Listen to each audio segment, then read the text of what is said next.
everybody. I'm Rick Sanchez. Let's talk Charlie Kirk, because there's some new information out there, and it's kind of creepy. Creepy, yeah. First, understand that Charlie Kirk was owned by Israel. All right, I'm gonna put it a different way. Here's a better way to say it. They thought they owned him. There has been ample reporting on this, by the way. In fact, it's not even really reporting. Charlie has admitted this while he was alive. He talked about his trips to Israel, his financial backing from Israel, directly or indirectly from Israel or Zionist millionaires and billionaires in the United States. And because Charlie was a Christian nationalist, he had originally bought into this notion that Israel was somehow the fulfillment of a biblical prophecy that tied him and other Christians to Israel. The Bible said so, right? In other words, at the time, he probably didn't need a whole lot of coaxing. And he became very, very useful to the Netanyahu government. You got that? Good. Now, let's move on. Because Charlie moved on. You see, Charlie Kirk started to change. First and foremost, he became a Catholic after getting married to a woman who was a Catholic. Catholics are different. Unlike a lot of Protestants and evangelical ministers in the United States, priests don't take money from Israel in exchange for proffering a pro-Israel narrative. It's just, they may have other issues, but that's not one of them. So as Charlie became more Catholic, more independent, he began to question Israel's actions in Gaza, and he did it more and more. Then he committed what may have been seen as the ultimate betrayal in the eyes of Israel and its fanatical followers in the United States. He invited critics of Israel, people like Tucker Carlson, to his very well-attended and very well-covered Turning Point USA conference. This is a big deal. And people like Tucker Carlson show up and they start speaking. And this was the headline event that I'm about to show you. Here's Tucker saying something about Jeffrey Epstein and connecting him publicly for the first time in front of all these MAGA folks to Israel. The real answer is Jeffrey Epstein was working on behalf of intel services, probably not American. And we have every right to ask, on whose behalf was he working? How does a guy go from being a math teacher at the Dalton School in the late 70s with no college degree to having multiple airplanes, a private island, and the largest residential house in Manhattan? Where did all the money come from? And no one has ever gotten to the bottom of that because no one has ever tried. And moreover, it's extremely obvious to anyone who watches that this guy had direct connections to a foreign government. Now, no one's allowed to say that that foreign government is Israel because we have been somehow cowed into thinking that that's naughty. Did you hear that applause? It was almost like a relief applause. Oh my God, he said it. We're not allowed to say it, but he just said it. And they were overtaken by the moment and they all started applauding, right? Look, that applause is not something Israel would want to hear. But it's a message that was burning like fire at the time through podcasts, the MAGA movement, independent journalists like Carlson and Kelly and Napolitano, Bannon, Cenk Uygur, us here, Jimmy Dore, the left, the right, everything in between. Charlie Kirk was engaging with many of those people that I just named, inviting in their ideas. So was Israel's golden boy biting the hand that had fed him so well? Look, there's no question that Charlie at the time was feeling pressure from Israel. It was coming from Israel. In August, I'm going to show you something now. He goes and does an interview with Megyn Kelly, where he clearly speaks to the pressure he's getting from Israel. The way you are treating me is so repulsive. I have text messages, Megyn, calling me an anti-Semite. My moral character is now being put into question, Megyn. Not my decisions, not like, hey, are you doing this? Is it smart or is it dumb? But no, I am a bad person if I do this. I have less ability sometimes online to criticize the Israeli government without backlash than actual Israelis do. I feel the connection to Israel, but at the same time, simultaneously, when the hostile reaction is that now Meghan and Charlie are enemies.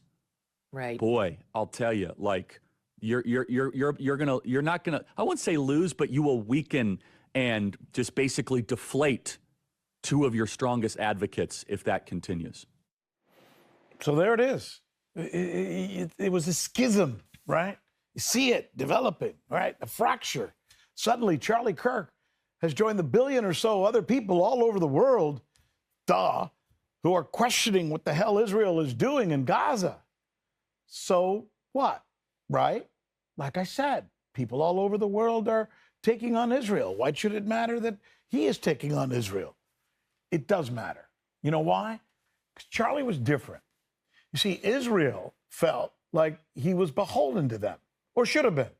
He traveled there. He took money from them. He was tied to them privately and publicly.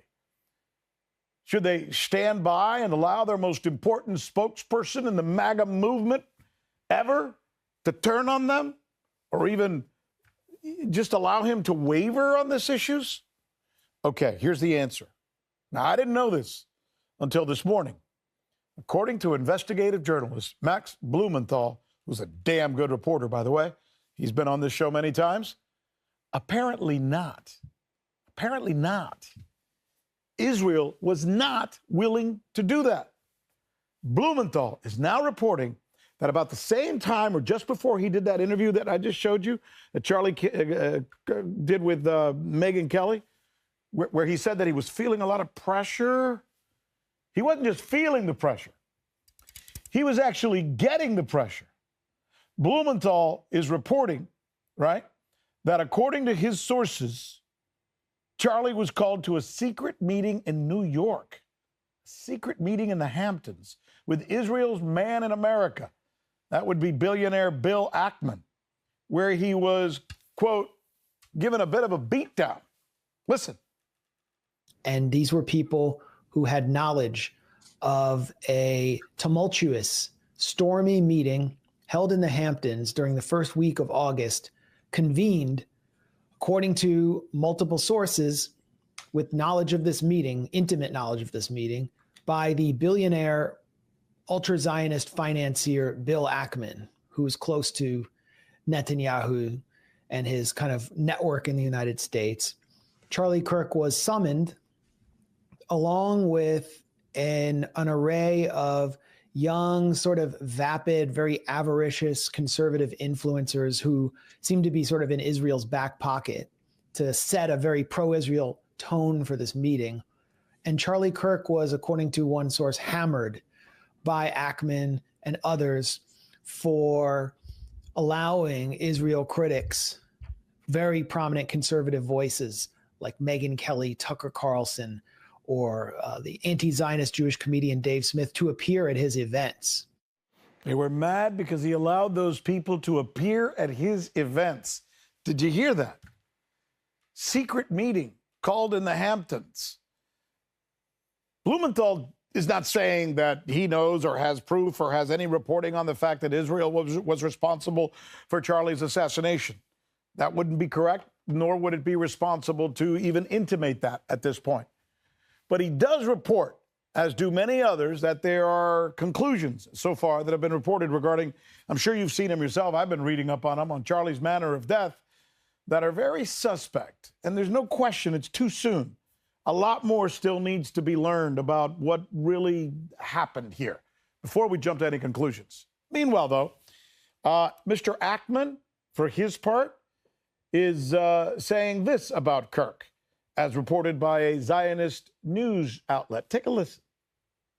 You know, I think there's a radicalization that's happened globally, and it only takes one bad actor to have such a tragedy. You know, Charlie was a very important voice. While his death is a tragedy, you know, he hopefully will not die in vain. Wow. There's more, though, because you know that Candace Owen is going to get involved in this, and she is. Isn't that funny? All these people who are part of the MAGA movement are now the ones who are coming forward and saying these things that they're just not happy with, as a lot of people are who voted for Mr. Trump and are now questioning what the hell is going on. Candace Owens is adding to this intrigue with her own take on what happened to Charlie and her own reporting on what happened to Charlie just before his killing. She says she knows about this type of pressure that he was under because she says the same thing happened to her. She also says that Charlie was called to Israel and offered even more money for his organization if he would get back on, board with them and start doing the things that he's supposed to do and saying the things that he's supposed to say. They'll double the money. They'll give him more for his organization. He was already getting $83 million, according to reports that I have seen. And then they threw in, a sweetener. They said, we're also going to get you a meeting directly, you and Netanyahu. Mr. Netanyahu wants to sit down and talk to you. Maybe you can get a little more. Charlie said no and no. And I know for a fact that Charlie denied that funding, that Charlie denied, and what Bibi didn't include there, he declined to go to Israel for, I would describe this as like, re-education camp. We've seen it. You made an uh-oh, but we can help you. We just need you to come out to Auschwitz and take a picture. Yeah. We just need you to come to the Holocaust Museum and take a photo. We just need you to go to Israel and we can make this better. Charlie said no to Bibi. Charlie said no to Bibi. I'm telling you guys, when I started looking into this story this morning, it was like an onion. And I kept taking, more and more of the skin off of the onion. And I kept learning more and more about stuff that looks creepy. Like I said at the beginning, it's like, what's going on here?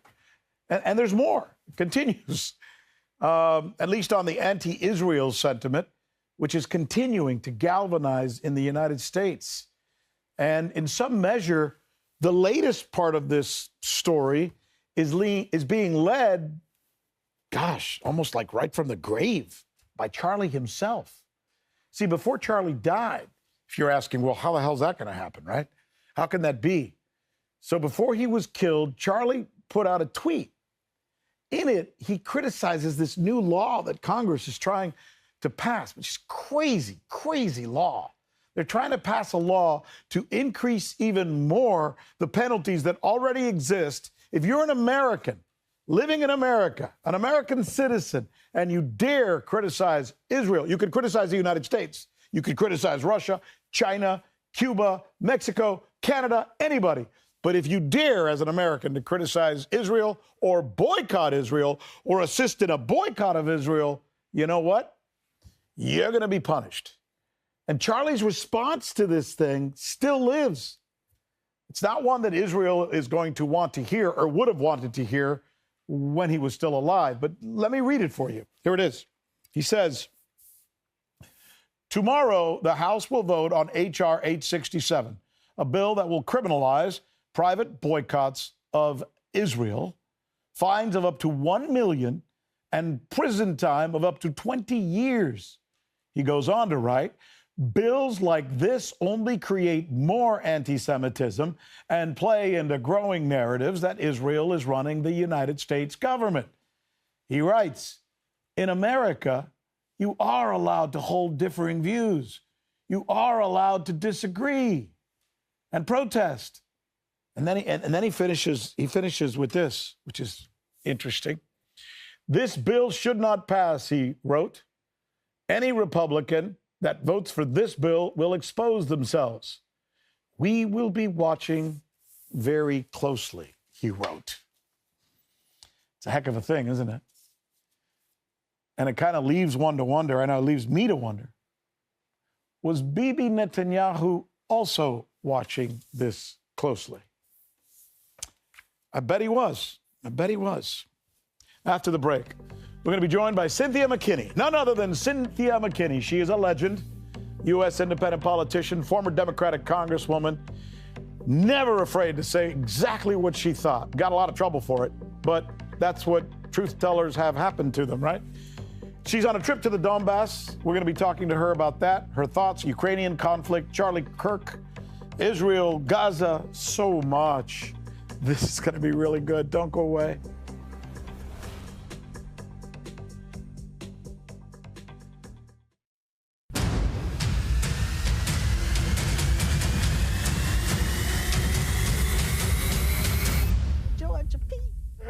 The woman that you are about to be introduced to, in case you don't know her, by the way, is, let me see, she's a truth teller.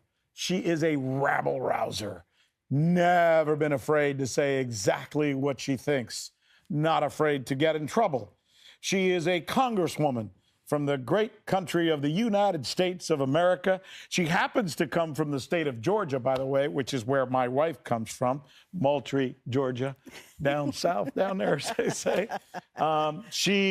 Miss Cynthia McKinney, represented the state of Georgia, and she happens to be here because she flew into Donbass to do a bit of an expedition there with other notables to find out what's going on there. And she's good enough to grace us with her presence. So good to see you.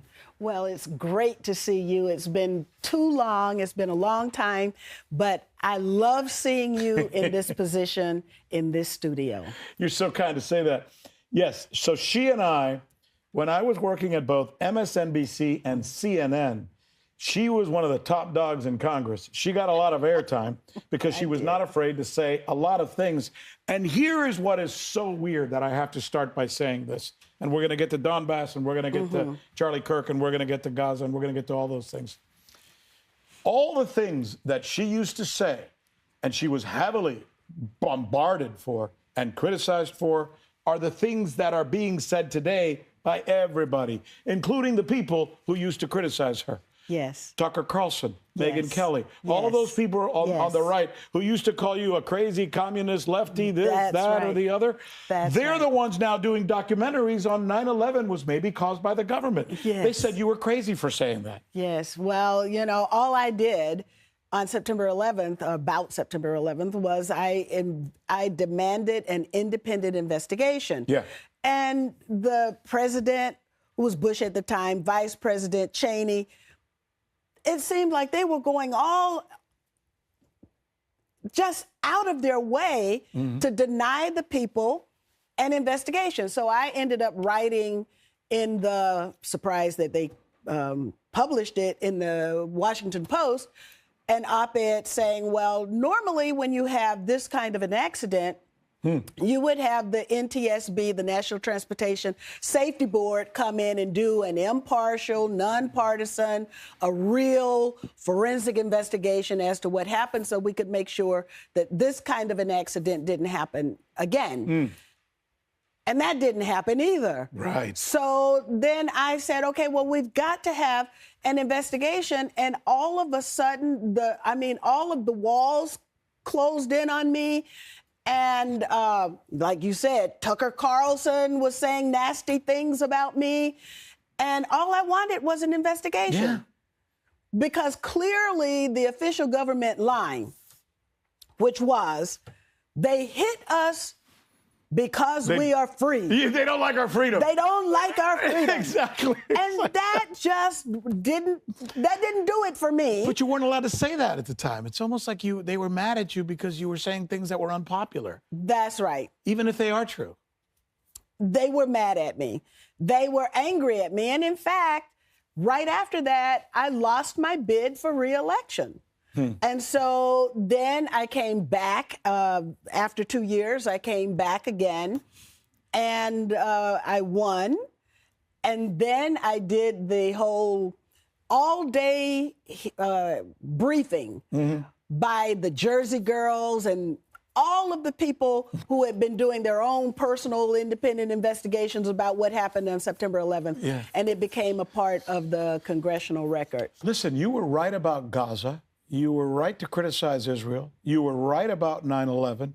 You were right about the freedoms that were being lost in the United States.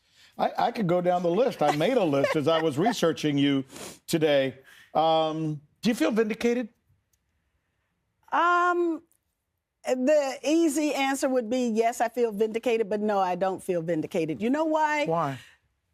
Because I think about if people had believed me, like, for example, even like this week, I'm still receiving messages from X and other platforms where people are saying, at the time, I thought you were kook. Yeah. Because that's what the media had portrayed you to be. Bingo. And now you're a patriot. You were right. And I still get those messages. Like now, I'm still getting those messages. But what I think about is, suppose people had believed me 25 years ago when I was saying those things. Just imagine how much farther along our country could have been. Yes, that's such a great point. Yeah. I mean, Tucker and I are friends. I like Tucker, but yeah, you know, there were a lot of people, including myself, who criticized you at the time. I can't remember exactly what about, but I'm sure I did. And that's okay. But here's Tucker now. He's got a 9/11 documentary coming out now where I just paid whatever it was, $20 for the rights to see it. He's going to make a whole lot of money on a documentary that's going to make money saying pretty much what you once said. So did Michael Moore. You know, Michael Moore did Fahrenheit 9/11. Yeah. And that was basically everything that I had said about the Bush family making money and, you know, the group. You mentioned Bush. I'm glad you did that because you were really hard on George Bush. You basically called him out for a lot of things, including his incompetence. And when you did that, the Republican Party, that machine that exists there, they literally targeted you like no one I've ever seen targeted before. What was that like? And did I get that right? You got it right. And what it was like, well, I mean, you know, it's like, I'll tell you the way my parents, because now my mom and dad are looking at this and they're so proud of their little girl who, you know, has gone all the way from Georgia all the way up to Washington, D.C., to the Congress. And all of a sudden, the person that they raised who was respectful, you know, genteel Southern lady. And all of a sudden now I'm a caricature of what they raised. And it was, you know, it was very hurtful for them and hurtful for me, too, because I didn't have enough money or power of my voice to defend myself. Yeah. So I just took it. Yeah. You know what I do like that is happening now that I see? I don't know if you see it, and some people disagree with me on this when I have conversations about this.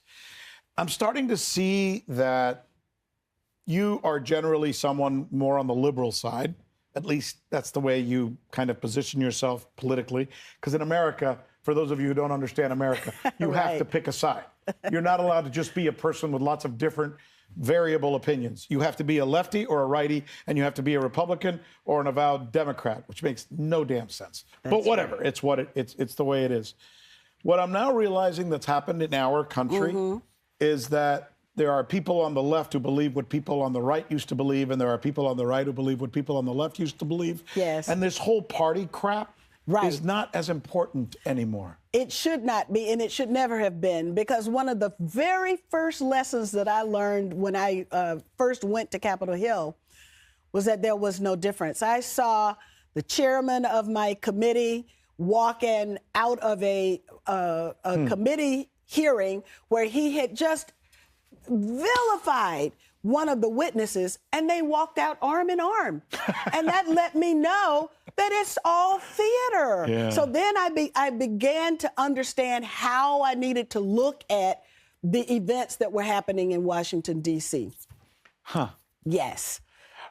I got to ask you this, too. I have so many questions for you. I think you're just a fascinating and wonderful But now, person. you know, let me just say that one of my favorite sayings now is that I'm so far left that I'm right. Yeah, exactly. Yeah. Yeah, no, I talk to a lot of the folks who do what I do for a living, you know, who now are on podcasts or independent media like myself. And they say the same thing. They said, we don't give a crap anymore about what's left or right. We just tell the truth. And that's probably the way it should be. Since you were a congressperson, it behooves me to ask this question. It seems to those of us out here looking at our country and our government, like every single person who is an elected official in Washington is at one point or another owned by something or someone. That you can't have the job without taking a legal bribe. Am I right? I hate to... I said legal. Yeah, I know, and sometimes illegal as well.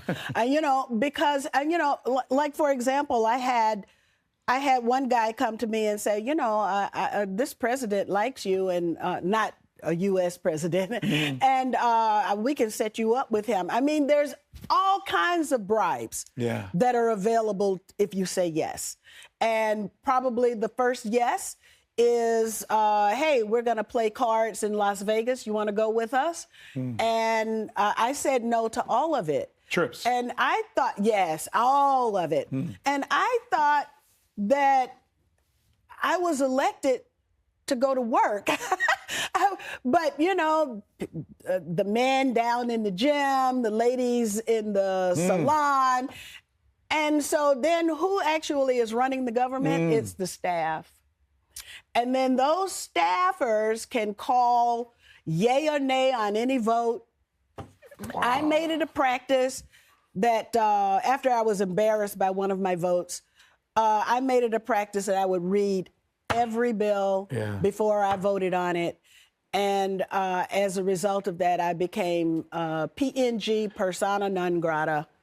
Was it you? I don't remember if it was you, because you used to come on my show when I worked at CNN.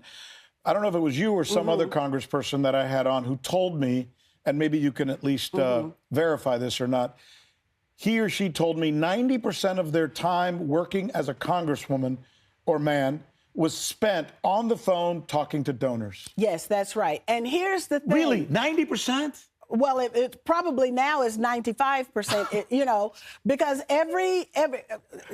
the U.S. political system nowadays is that you can have a group of people. Actually, I'm a teacher too now. Yeah. And so I have the paradigm of social control that I teach my kids. And so I show them a picture of a bunch of men sitting around a table. And then our challenge is to name who those people are sitting around the table for any given issue. And then after we've gathered certain issues, then we say, now, who are the ones that are always at the table? Those are the ones who are calling the shots. Interesting. Yes. And so that is generally what it is. It's probably So what you're more. saying is that the people who we elect are not the people who are running the government? Absolutely correct. Wow.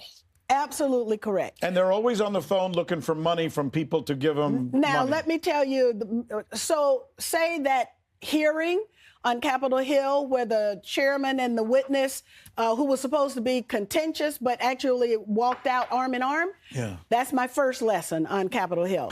My second lesson is, guess what? What? The Democrats get the same donor list as the Republicans. So we're all calling the same people. So then, of course, if this little person over here actually believes in the mythology that Democrats and Republicans are different, then this person is a victim. Yeah. That's right. So in other words, if I make these cups of coffee and I want you to help my company and I'm going to give you money to do something to give me free no tax plan with my company that makes these cups of coffee, I go and I give $50,000 to you, the Democrat, and then I give another $50,000 to the Republican. That's right. It's the same thing. That's right. And I'll take it even further. So now you've got the members of Congress who understand that this is a game, and the game is actually being played on the people, not just of the United States, because, one of the things that I used to say is that all roads lead to Washington, D.C. And so as a result of that, the whole world is the playboard or pitch or playing field of the people in D.C. Here's where the rubber meets the road. I just made this example. I don't really care if some guy who makes coffee in Georgia gets a tax break because he gave you and some other dude some money. Okay, fine. Maybe it'll be good in the end because he'll make more cups and hire more people. But when you start deciding wars and peace and which countries we back and which countries we don't, based on who gave the politicians money, which is, I'm sorry to say, what I see happening now in the Middle East, in Gaza, certainly what we see in Ukraine, issues having to do with NATO. You could even argue China to some respect. That's problematic. Absolutely. Yeah. And you've got members of Congress who understand that that's the game. And so on any report card, and any given report card, they are 50% here so they can get money from both sides. They're 50% there, so they get money from both sides, or they get money from all sides. But you're absolutely right. When we see Miriam Adelson write Donald Trump a check for well, actually, I think that check was $75 million because she had already given $25 million. So one check, then let's think about these people sitting around this table. Arguably, between her and her husband and other members of their family and their casino enterprise, they have given Mr. Trump somewhere around $350 million. That's a lot of money. That buys a lot of ads on television. Yeah. Yeah. So there's so much to get through, but we'll start with Donbass. We have some video of you, apparently, that we can show. Gene, if you have that, share the Congresswoman, or share the video of the Congresswoman. There she is in the Donbass. Explain to us what we're watching here, why you were there, and why it is so meaningful to you. So we were in Donetsk, and this is a memorial of the children who were killed. And I have to be honest with you, I try to pay attention to events that are happening around the world, but I have to be honest that I didn't realize that children were targeted in the way that they have been targeted by the U.S.-backed forces in the Donbass. I couldn't believe it. In fact, I was brought to tears. I think these are from Donetsk, and it's one of the oblasts that where mostly the people who live there are Russians. They attend Russian churches. They speak Russian. They agree and identify as Russians. But it became part of Ukraine for a long time. And it didn't matter because the Ukrainians and the Russians are like cousins. They don't care. They all get along. And they don't care if you want to put a U in front of their name or an R in front of their name, until NATO came there and started saying, no, we need the Ukrainians to hate the Russians because we're going to make them part of a NATO enterprise. And most people, like not myself, but, Jeffrey Sachs and Professor Mearsheimer, Tucker Carlson, most of the people now know that that is what happened. And in the process, the Ukrainian army started blasting those 4 oblasts and punishing the people who live there for daring to say they wanted to be Russian. Well, those people are late. They are late to the game because we understand that the world is a chessboard. Who told us that? How many decades ago? So now, so every country, no matter how big or no matter how small, is a square on this chessboard ready to be played at any moment. And that it was just the turn for Ukraine. It does fascinate me that we have created our enemies list. Russia's at the very top of it. China, Venezuela, Cuba. I mean, I could go on and on.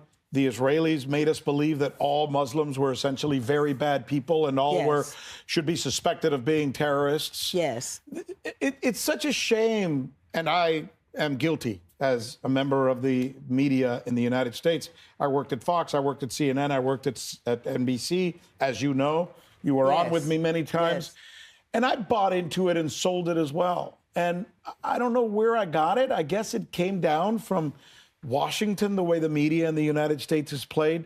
But what a shame, because the citizenry wasn't allowed to understand that there may be another side to the story regarding China or Cuba or Venezuela or Russia, and that everybody in Russia doesn't wrestle bears and they're not all bad people. That's right. You're absolutely right. And, it took me, even as aware as I try to be, but when I started teaching on the other side of the planet, then that's when it really hit me how steeped I was in a narrative that was not true. You were one of the first people, the only people in the United States who stood up against not the second Gulf War. A lot of people were against the second Gulf War. It started to get obvious then. You were against the first Gulf War. Yes. When they told us that the Iraqis were going into some hospital in Kuwait and smashing the heads of babies and taking them out of incubators, and they used a public relations and marketing company to convince the American people of that, you called them out and said, no, that's bullcrap. Yes, yes. And as a result of that, I was vilified and scorned. This was back when I was in the Georgia legislature.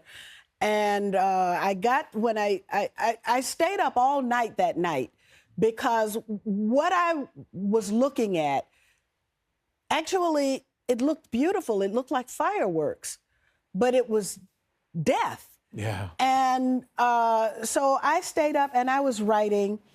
And when I got to the part of my speech where I said, George Bush ought to be ashamed of himself, all of my colleagues got up and walked out on me. Ugh. And then they changed the rules of this is the Georgia House of Representatives. They changed the rules so that we would say the Pledge of Allegiance every day. And instead of turning around and facing the flag, guess what? The leadership of the Georgia House, they turned to me and faced me to look at me to make sure I was saying the Pledge of Allegiance. They are the ones, by going along with this death and destruction and war machine by not questioning it, they're the ones who were traitors to the Constitution, not me. No, you were right. You've been vindicated. You were right about the first Gulf War. You were right about the second Gulf War. There was no reason to go to war with these countries. We were doing it at the behest of Israel, another country that you've been challenging and taking on. I think it was in 2008 that you were on a boat that was rammed by the IDF. You were part of a Gaza relief organization, and you were trying to take supplies to the children and the people there. You were kidnapped by Israel, you have written, with crayons that you were taking to kids. That was those are the weapons that you were using, right? Yeah. Is that right? Well, that's right, but that's a little bit late too, because actually when I was in the Congress, I began to understand that U.S. support for Israel constituted a war crime and made a war criminal out of our own presidents. I began to understand, it's like I was in Malaysia and I said to them, I didn't know what Zionism was until I got targeted by Zionists, right? And so what I began to do was every piece of legislation that mentioned Israel, I made sure that I read every line of it because I wanted to know what I was voting on. Now, I ended up voting against them, and then Nita Lowey, who was at that time the representative from New York State, she said to me, Cynthia, every vote has a consequence. So they had done everything. They had tried to get me to hire a chief of staff who was loyal to AIPAC. I refused to do that.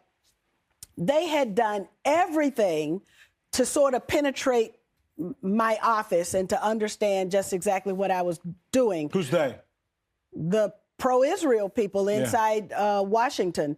And of course, every member of Congress, they know more about you. Trust me, they know more about you than you know about yourself. Wow. And they make it their business to know more about you. I have one member of Congress who told me the story. I don't know if we have time, but she told me the story about how she got entrapped by them. They offered to do her campaign records for free. They offered her a CPA, certified public accountant.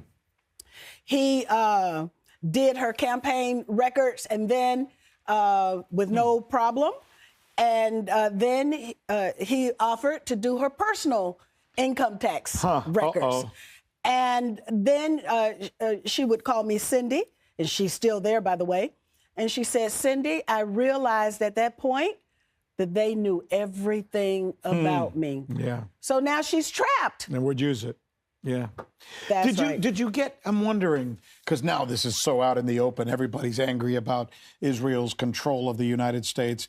Israel tells the United States what to do, who to bomb, where to spend its money. Yes. And they totally control the Congress because they bought them all. Yes. Did you ever get somebody in Congress saying, you know, Cynthia, don't go up against these folks. First of all, they're very powerful. And besides, shut up. They'll give you money. Yeah. You can get a lot of money here. Just be quiet and pretend. Look the other way. Yeah, all the time. I mean, yeah. In fact, the the congresswoman that told me that story was telling me, you know, you're too smart. We need you here. Don't get in the way. But take the money. Well, yeah, but I mean, all of my smartness, and I couldn't, maybe it's something about this Catholic thing, because I didn't realize that about You're Catholic. Charlie Kirk. Yeah. So am I, yeah. And, but the Catholics taught me one very important thing, and that's how to think for myself. And St. Thomas Aquinas.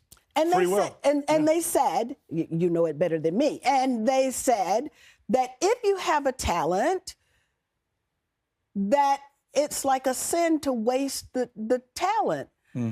And I had the ability to communicate very well with my public. And so I did that. And they wanted me to communicate their message to my public. I was offered, this was before Sudan split. Right. That, and Sudan didn't split. Sudan was purposely balkanized. Right. That's right. And they wanted me to get arrested in front of the Sudan embassy. And they told me, you know, they had Nat Hentoff, who was working at Village Voice or something. He called me and he said, Cindy, when are you going to play ball on Sudan? And I said, I'm already playing ball on Sudan, because I had introduced legislation to delist from the U.S. stock market any U.S. corporation that was participating in crimes against humanity in Sudan. Right. But that wasn't exactly what they wanted. No. So I always was trying to figure out a way to outdo or to outmaneuver them, and I found out that it is possible to do so. There has to be enough. You know, we have to figure, and you're right. I mean, St. Thomas Aquinas wrote that, and that's one of the beacons of Catholicism, that we from God get this thing called free will, which allows us to think and say. And if we don't do that, it's a sin. That's right. We have to tell the truth. We have to not live on the cusp of lies, et cetera, et cetera. And I do think that's important. I see it flourishing now more than ever. I love the fact that podcasters now have bigger audiences than CNN. Because Fox and CNN and NBC and CBS and ABC and BBC and even the New York Times and Le Monde and all these people, they do not deserve to have big audiences because they're bought and owned by others. And those are the people who attacked you relentlessly. All the time. That's right. Yeah. That's right. So I was invited after all of my adventures. You're right. I tried to get into Gaza 3 times. I actually got there, not by sea, but by land on the 3rd attempt. And when I got there, the interesting thing is the first thing we see as we're coming in from the Rafah crossing is a wedding. And what that showed me is that there's love still in Gaza, despite, I mean, rubble everywhere. I don't know what Israel bombs, because even back then, it was all rubble. right? So they bomb and bomb and bomb and bomb the same things over and over and over again. And yes, they bomb schools, they bomb university, they bomb people's homes, they bomb everything. With the weapons that your colleagues in Congress give them and vote for and increase every single year. Well, look, I said no to all of the enticements, right? But you're sitting on the budget committee and you've got the chairman of the Federal Reserve in your office.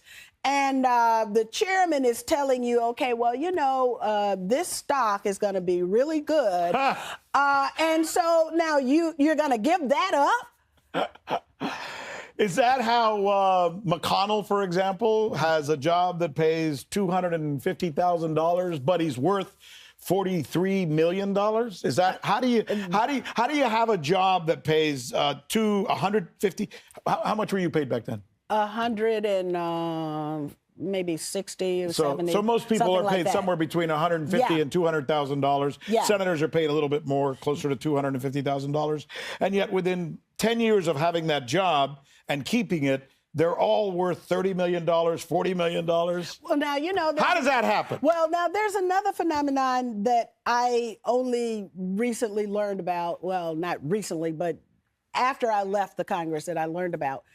And that is the, the financial reward given to insiders who participate in regime change operations.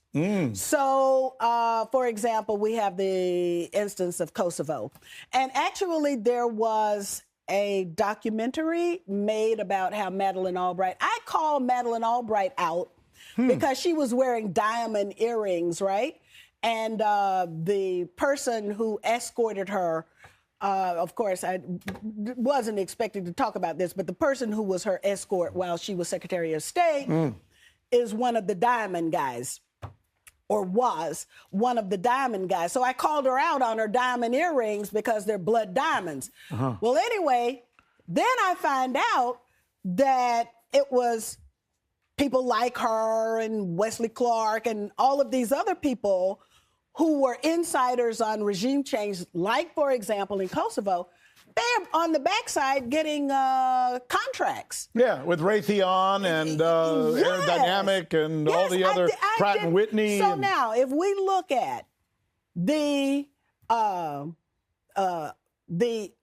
appropriation of the money for Ukraine, right, and we look at the players in the Congress whose children are now doing something, or were at that time doing something of high importance in Ukraine, and the children, are movie makers and doing, but the last thing they are is geopolitical consultants, right? I mean, that's not their training.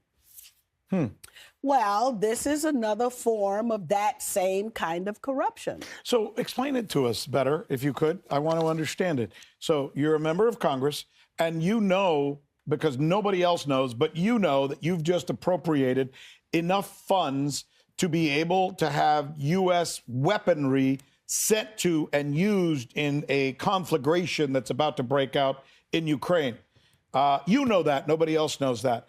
You can immediately then invest in any of these companies who will make those weapons, and you will get sort of rich from that. That's right. Or if you're, depending on how well placed you are inside the Congress, you can actually, or your children or your brother or brother-in-law can actually get a contract for the rebuilding, or a contract for, because this is what. And there was a documentary that I saw that spelled it out with Madeleine Albright, and it's another form of corruption. And do you think all these people, it turns out, are Madeleine Albright is a Zionist? I mean, she's basically, she worked for Israel. All this time. And it's funny because she was also, as you said, responsible for the bombing of Belgrade for something like 3 months, where, according to the Wilson Center, as many as 2,000 people may have died. And yet here we are making NATO out to be this wonderful organization that's just there to defend freedom and democracy. They attacked Iraq. They stayed 20 years in Afghanistan. They bombed Belgrade. Now they're doing the same thing in Ukraine. Are they really a defensive organization? No, they're not. They're very much on the offense. And they are offensive as well. They're aggressors. That's right. That's right. Well, and to my value system, they're offensive too. I mean, so then what are we to do? We have no choice but to call the spade that it is.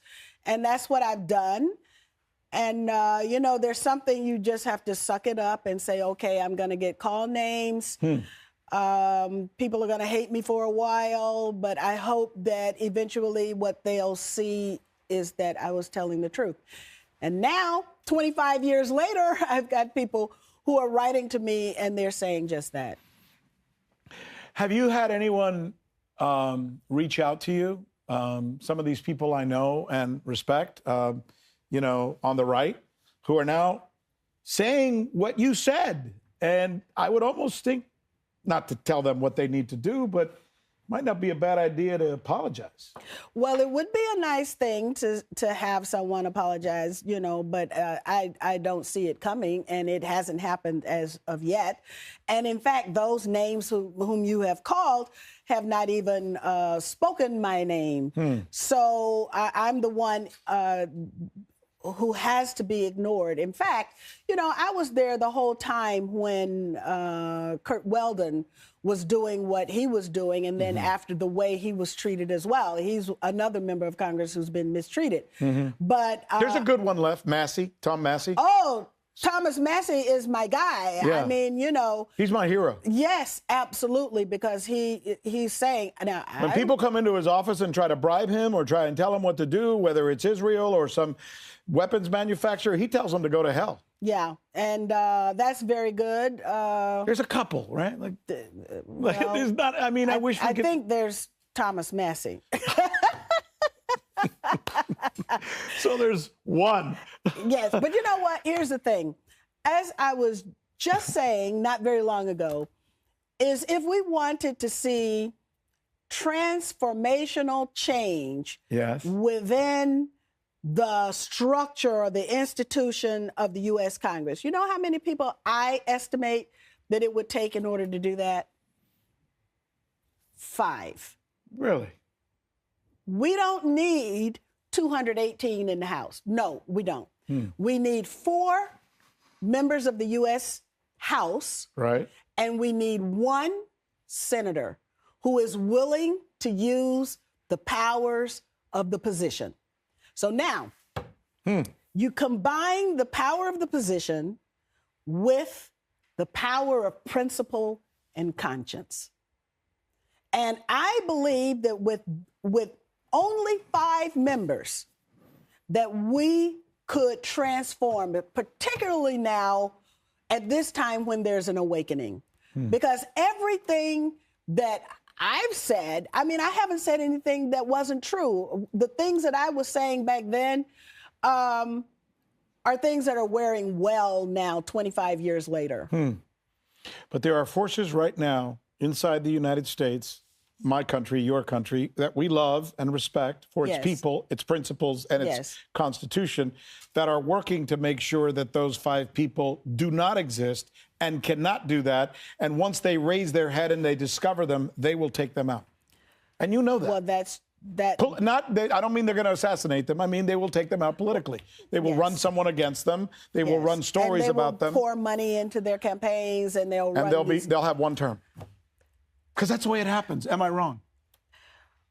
I'm hopeful that, I mean, technically, you're right in the methodology that would be employed against that person. However, there are enough of us who have been victimized by those bad people who now are having a kind of renaissance. Like, heck, I'm getting ready to start doing my podcasting again. I mean, you know, so if we amplify our voices, those come from the right people. You could trust me 25 years ago. You can trust me today. and that's the message that we give in support of those 5 people, I think we might stand a chance. Cynthia McKinney, wow, what a story. And you have been through so much. And as we used to say back in the old days, you're keeping on trucking. Keeping on trucking. You are that's right. still going, and you're still being a truth teller, and you're still trying to make a change in this world. That's right. And you know what? Thank you. Thank you. It's so good to see you. Thanks for sharing you. your ideas and your courage with our millions of people all over the world who I'm sure are going to be watching this interview, and they're also saying in their hearts, thank you for what you've done. Wow. Thank you. We appreciate Oh my it. gosh. Thank you so much. Cynthia McKinney. Wow, what a story. We're finally out of time. That's it for us. You know, I have a podcast. It's called Journalistically Speaking, and you can bet your bottom dollar that a lot of these comments and conversations that we and I just had, me and the Congresswoman, are going to be on there as well. And they're also going to be on X, where lately I've been noticing. This morning I looked up and there were 350,000 people who had looked at just some of the stuff that we posted this morning on X. So we're getting a lot of traction. Thank you. Thank you for letting us into your homes. I'm Rick Sanchez. This is The Sanchez Effect. And we'll be looking for you next time.